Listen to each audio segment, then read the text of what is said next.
అడిగితే ఏ పార్టీ అని అంటే అది కేవలం కాంగ్రెస్ పార్టీది, రేవంత్ అన్న నాయకత్వంలోనే ఉన్న కాంగ్రెస్ ప్రభుత్వం. కాబట్టి అదేవిధంగా మన రాష్ట్రం కానీ, మన నియోజకవర్గం కానీ, మన దేశం కానీ ఇంకా అభివృద్ధి చెందాలంటే ఈరోజు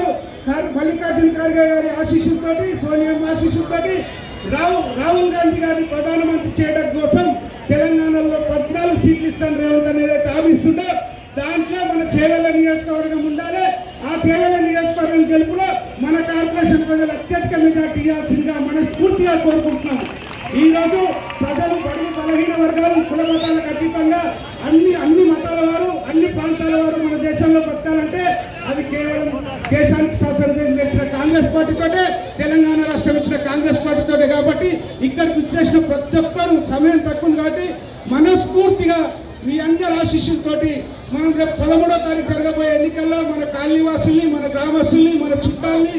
మన అక్కలు, మన చెల్లెళ్ళని, మన రిలేటివ్స్ ప్రతి ఒక్కరిని తీసుకొచ్చి చేతి గుర్తుకు, అస్సం గుర్తుపై ఓటేసి కాంగ్రెస్ పార్టీని అత్యధిక మెజార్టీతో మన పార్లమెంట్లో గెలిపించి రేవంత్ అన్న గిఫ్ట్ ఇచ్చి రేవంత్ అన్న